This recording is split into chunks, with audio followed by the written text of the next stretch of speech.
Paper 62. The Dawn Races of Early Man. About 1 million years ago, the immediate ancestors of mankind made their appearance by 3 successive and sudden mutations stemming from early stock of the lemur type of placental mammal. The dominant factors of these early lemurs were derived from the Western or later American group of the evolving life plasm.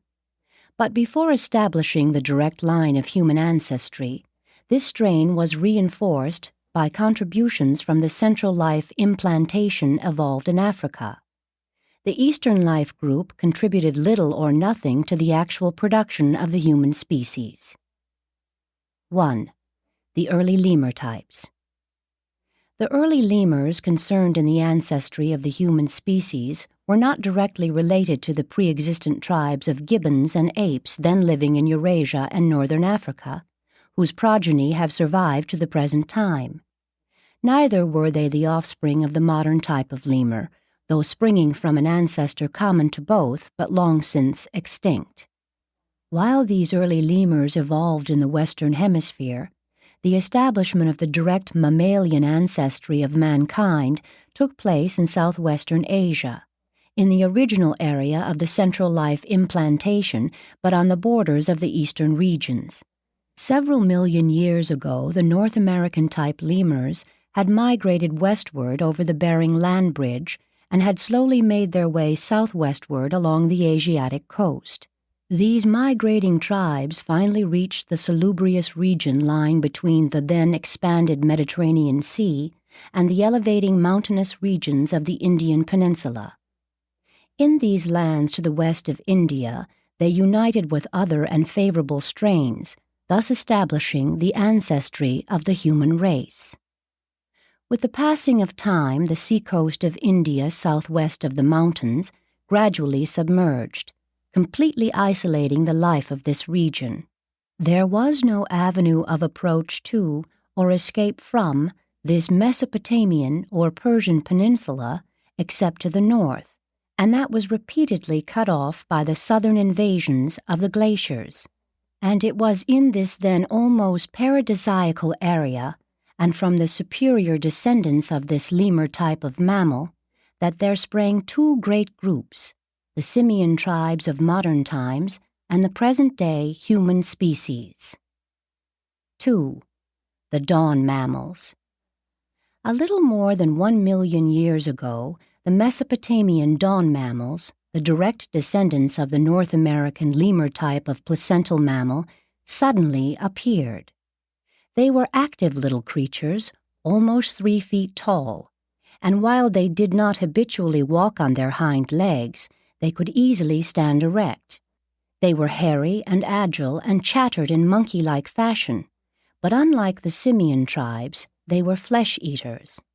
They had a primitive opposable thumb as well as a highly useful grasping big toe. From this point onward, the pre-human species successively developed the opposable thumb while they progressively lost the grasping power of the great toe. The later ape tribes retained the grasping big toe, but never developed the human type of thumb. These dawn mammals attained full growth when 3 or 4 years of age, having a potential lifespan on the average of about 20 years. As a rule, offspring were born singly, although twins were occasional. The members of this new species had the largest brains for their size of any animal that had theretofore existed on Earth. They experienced many of the emotions and shared numerous instincts which later characterized primitive man, being highly curious and exhibiting considerable elation when successful at any undertaking. Food, hunger, and sex craving were well developed, and a definite sex selection was manifested in a crude form of courtship and choice of mates. They would fight fiercely in defense of their kindred and were quite tender in family associations, possessing a sense of self-abasement bordering on shame and remorse. They were very affectionate and touchingly loyal to their mates, but if circumstances separated them, they would choose new partners. Being small of stature and having keen minds to realize the dangers of their forest habitat, they developed an extraordinary fear which led to those wise precautionary measures that so enormously contributed to survival, such as their construction of crude shelters in the high treetops, which eliminated many of the perils of ground life. The beginning of the fear tendencies of mankind more specifically dates from these days. These dawn mammals developed more of a tribal spirit than had ever been previously exhibited. They were, indeed, highly gregarious, but nevertheless exceedingly pugnacious when in any way disturbed in the ordinary pursuit of their routine life, and they displayed fiery tempers when their anger was fully aroused. Their bellicose natures, however, served a good purpose. Superior groups did not hesitate to make war on their inferior neighbors, and thus, by selective survival, the species was progressively improved. They very soon dominated the life of the smaller creatures of this region, and very few of the older non-carnivorous monkey-like tribes survived.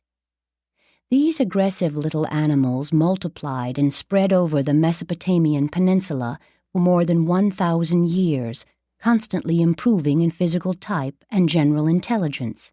And it was just 70 generations after this new tribe had taken origin from the highest type of lemur ancestor that the next epoch-making development occurred, the sudden differentiation of the ancestors of the next vital step in the evolution of human beings on Urantia. 3. The mid-mammals. Early in the career of the dawn mammals, in the treetop abode of a superior pair of these agile creatures, twins were born, one male and one female. Compared with their ancestors, they were really handsome little creatures. They had little hair on their bodies, but this was no disability as they lived in a warm and equable climate. These children grew to be a little over 4 feet in height. They were in every way larger than their parents, having longer legs and shorter arms. They had almost perfectly opposable thumbs, just about as well adapted for diversified work as the present human thumb. They walked upright, having feet almost as well suited for walking as those of the later human races. Their brains were inferior to and smaller than those of human beings, but very superior to and comparatively much larger than those of their ancestors. The twins early displayed superior intelligence and were soon recognized as the heads of the whole tribe of dawn mammals, really instituting a primitive form of social organization and a crude economic division of labor. This brother and sister mated and soon enjoyed the society of 21 children much like themselves, all more than 4 feet tall and in every way superior to the ancestral species. This new group formed the nucleus of the mid-mammals. When the numbers of this new and superior group grew great, war, relentless war, broke out. And when the terrible struggle was over, not a single individual of the pre-existent and ancestral race of dawn mammals remained alive. The less numerous but more powerful and intelligent offshoot of the species had survived at the expense of their ancestors. And now, for almost 15,000 years, 600 generations, this creature became the terror of this part of the world. All of the great and vicious animals of former times had perished. The large beasts native to these regions were not carnivorous, and the larger species of the cat family, lions and tigers, had not yet invaded this peculiarly sheltered nook of the earth's surface. Therefore did these mid-mammals wax valiant and subdue the whole of their corner of creation. Compared with the ancestral species, the mid-mammals were an improvement in every way. Even their potential lifespan was longer, being about 25 years. A number of rudimentary human traits appeared in this new species. In addition to the innate propensities exhibited by their ancestors, these mid-mammals were capable of showing disgust in certain repulsive situations. They further possessed a well-defined hoarding instinct. they would hide food for subsequent use and were greatly given to the collection of smooth round pebbles and certain types of round stones suitable for defensive and offensive ammunition.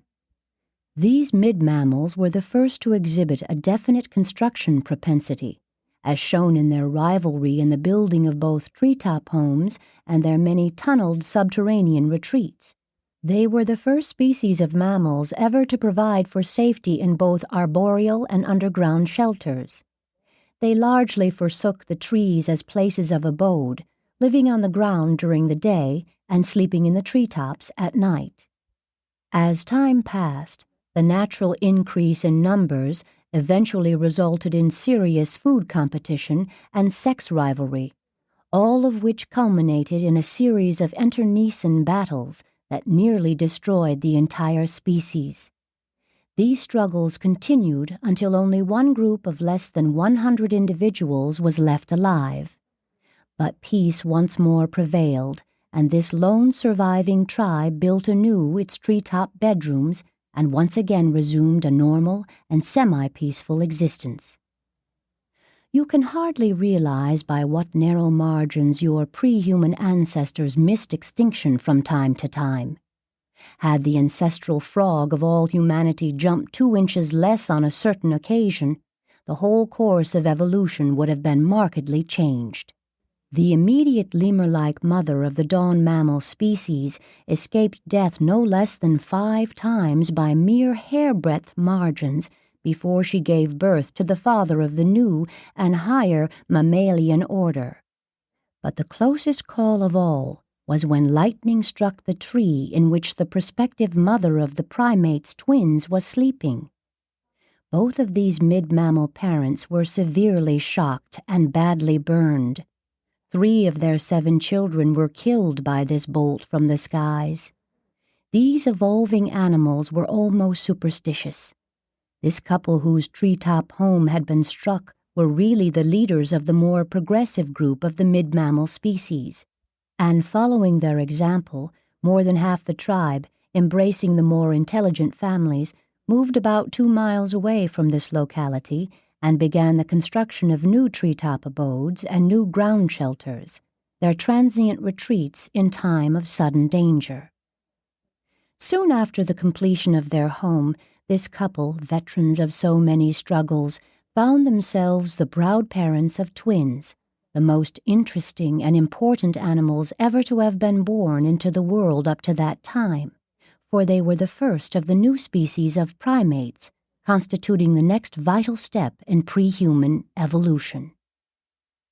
Contemporaneously with the birth of these primates' twins, another couple, a peculiarly retarded male and female of the mid-mammal tribe, a couple that were both mentally and physically inferior, also gave birth to twins. These twins, one male and one female, were indifferent to conquest. They were concerned only with obtaining food, and since they would not eat flesh, soon lost all interest in seeking prey. These retarded twins became the founders of the modern simian tribes. Their descendants sought the warmer southern regions with their mild climates and an abundance of tropical fruits, where they have continued much as of that day except for those branches which mated with the earlier types of gibbons and apes and have greatly deteriorated in consequence. And so it may be readily seen that man and the ape are related only in that they sprang from the mid-mammals, a tribe in which there occurred the contemporaneous birth and subsequent segregation of 2 pairs of twins, the inferior pair destined to produce the modern types of monkey, baboon, chimpanzee, and gorilla, the superior pair destined to continue the line of ascent which evolved into man himself. Modern man and the simians did spring from the same tribe and species, but not from the same parents. Man's ancestors are descended from the superior strains of the selected remnant of this mid-mammal tribe, whereas the modern simians, excepting certain pre-existent types of lemurs, gibbons, apes, and other monkey-like creatures, are the descendants of the most inferior couple of this mid-mammal group, a couple who only survived by hiding themselves in a subterranean food storage retreat for more than 2 weeks during the last fierce battle of their tribe, emerging only after the hostilities were well over. 4. The primates. Going back to the birth of the superior twins, one male and one female, to the 2 leading members of the mid-mammal tribe. These animal babies were of an unusual order. They had still less hair on their bodies than their parents, and, when very young, insisted on walking upright. Their ancestors had always learned to walk on their hind legs, but these primates' twins stood erect from the beginning. They attained a height of over 5 feet, and their heads grew larger in comparison with others among the tribe. While early learning to communicate with each other by means of signs and sounds, they were never able to make their people understand these new symbols. When about 14 years of age, they fled from the tribe, going west to raise their family and establish the new species of primates. And these new creatures are very properly denominated primates, since they were the direct and immediate animal ancestors of the human family itself. Thus it was that the primates came to occupy a region on the west coast of the Mesopotamian peninsula as it then projected into the southern sea, while the less intelligent and closely related tribes lived around the peninsula point and up the eastern shoreline. The primates were more human and less animal than their mid-mammal predecessors. The skeletal proportions of this new species were very similar to those of the primitive human races. The human type of hand and foot had fully developed, and these creatures could walk and even run as well as any of their later-day human descendants. They largely abandoned tree life, though continuing to resort to the treetops as a safety measure at night, for like their earlier ancestors, they were greatly subject to fear. The increased use of their hands did much to develop inherent brain power, but they did not yet possess minds that could really be called human. Although in emotional nature the primates differed little from their forebears, they exhibited more of a human trend in all of their propensities. They were indeed splendid and superior animals, reaching maturity at about 10 years of age and having a natural lifespan of about 40 years. That is, they might have lived that long had they died natural deaths, but in those early days, very few animals ever died a natural death. The struggle for existence was altogether too intense. And now, after almost 900 generations of development, covering about 21,000 years from the origin of the dawn mammals, the primates suddenly gave birth to 2 remarkable creatures, the first true human beings.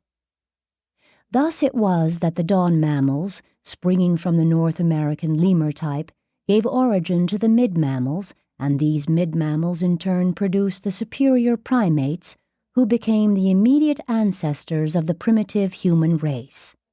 The primates' tribes were the last vital link in the evolution of man, but in less than 5,000 years, not a single individual of these extraordinary tribes was left.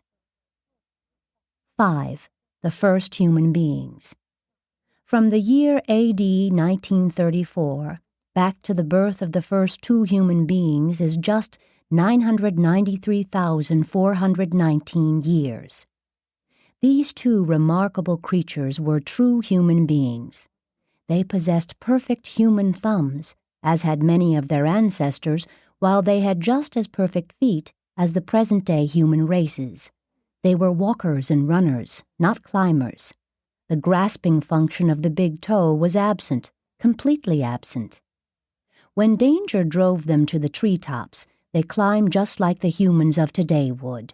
They would climb up the trunk of a tree like a bear, and not as would a chimpanzee or a gorilla, swinging up by the branches. These first human beings, and their descendants, reached full maturity at 12 years of age, and possessed a potential lifespan of about 75 years. Many new emotions early appeared in these human twins. They experienced admiration for both objects and other beings and exhibited considerable vanity. But the most remarkable advance in emotional development was the sudden appearance of a new group of really human feelings, the worshipful group, embracing awe, reverence, humility, and even a primitive form of gratitude. Fear, joined with ignorance of natural phenomena, is about to give birth to primitive religion. Not only were such human feelings manifested in these primitive humans, but many more highly evolved sentiments were also present in rudimentary form. They were mildly cognizant of pity, shame, and reproach, and were acutely conscious of love, hate, and revenge, being also susceptible to marked feelings of jealousy. These first two humans, the twins, were a great trial to their primates' parents. They were so curious and adventurous that they nearly lost their lives on numerous occasions before they were 8 years old. As it was, they were rather well scarred up by the time they were 12. Very early they learned to engage in verbal communication. By the age of 10, they had worked out an improved sign and word language of almost 100 ideas and had greatly improved and expanded the crude communicative technique of their ancestors. But try as hard as they might, they were able to teach only a few of their new signs and symbols to their parents. When about 9 years of age, they journeyed off down the river one bright day and held a momentous conference. Every celestial intelligence stationed on Urantia, including myself, was present as an observer of the transactions of this noontide tryst. On this eventful day, they arrived at an understanding to live with and for each other, and this was the first of a series of such agreements which finally culminated in the decision to flee from their inferior animal associates and to journey northward, little knowing that they were thus to found the human race. While we were all greatly concerned with what these two little savages were planning, we were powerless to control the working of their minds.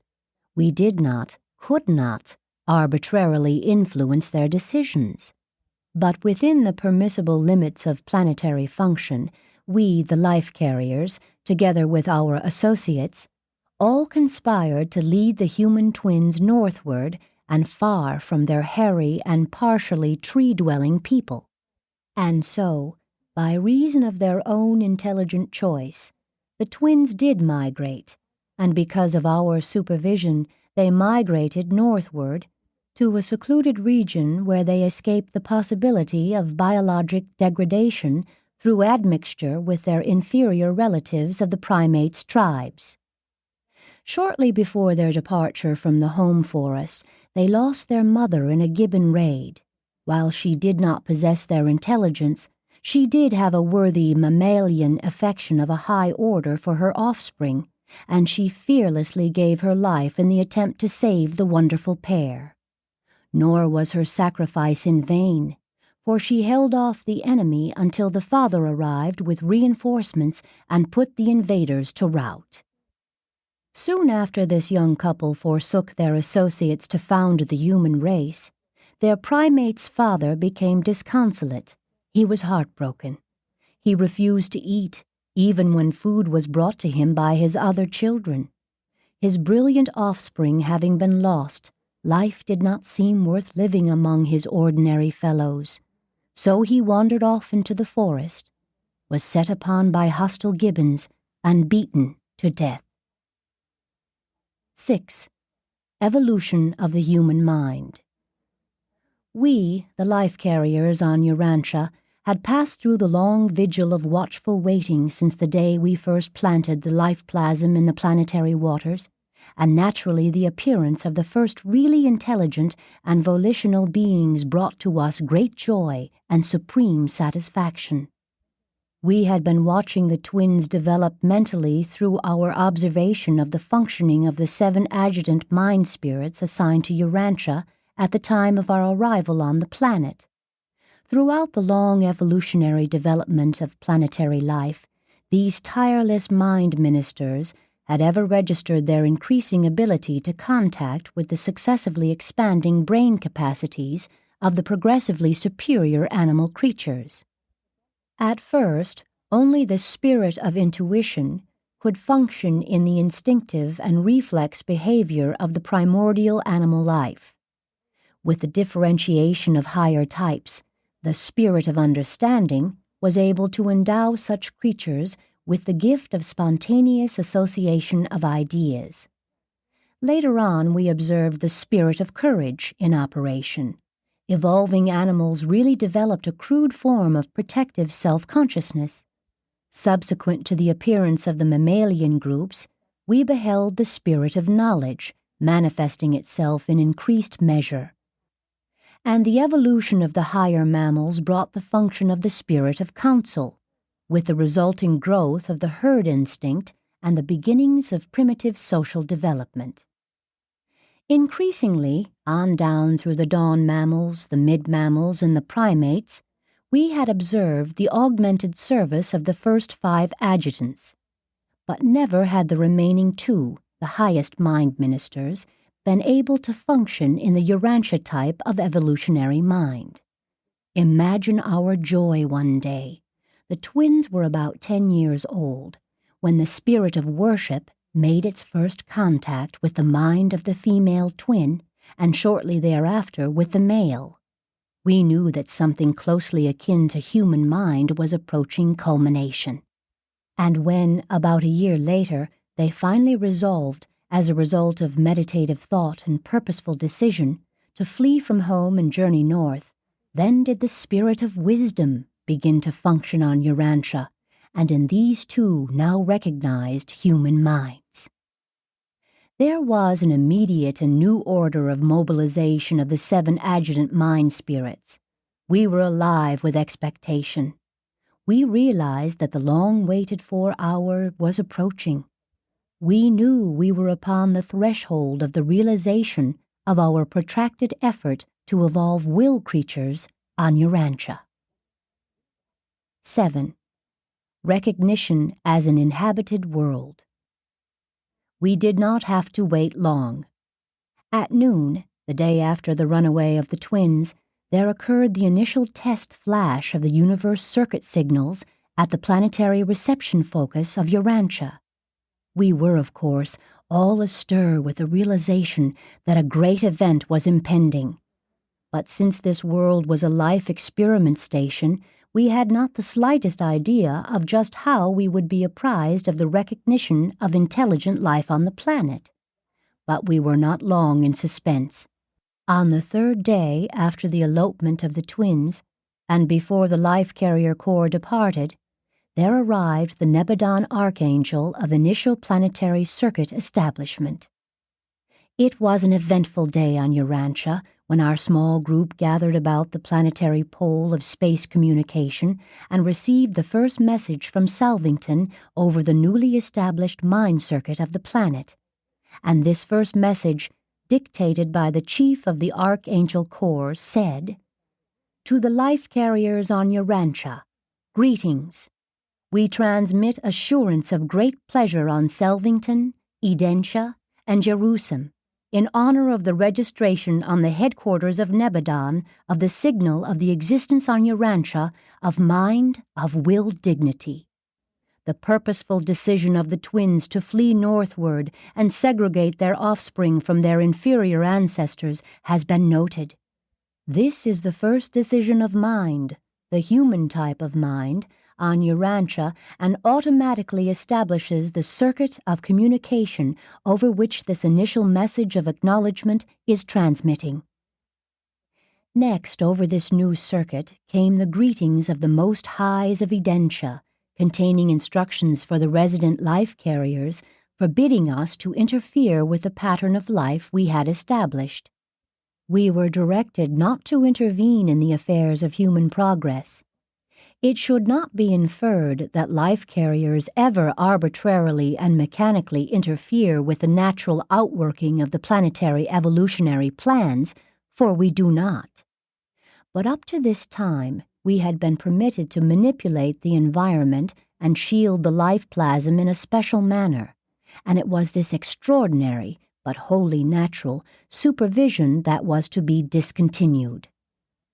And no sooner had the Most Highs left off speaking than the beautiful message of Lucifer, then sovereign of the Satania system, began to planetize. Now the life carriers heard the welcome words of their own chief and received his permission to return to Jerusalem. This message from Lucifer contained the official acceptance of the life carriers' work on Urantia and absolved us from all future criticism of any of our efforts to improve the life patterns of Nebadon as established in the Satania system. These messages from Salvington, Urantia, and Jerusalem formally marked the termination of the life carriers' age-long supervision of the planet. For ages we had been on duty, assisted only by the 7 adjutant mind spirits and the master physical controllers. And now, will, the power of choosing to worship and to ascend, having appeared in the evolutionary creatures of the planet, we realized that our work was finished, and our group prepared to depart. Urantia being a life modification world, permission was granted to leave behind 2 senior life carriers with 12 assistants, and I was chosen as one of this group and have ever since been on Urantia. It is just 993,408 years ago, from the year AD 1934, that Urantia was formally recognized as a planet of human habitation in the universe of Nebadon. Biologic evolution had once again achieved the human levels of will dignity. Man had arrived on planet 606 of Satania. Sponsored by a life carrier of Nebadon, resident on Urantia.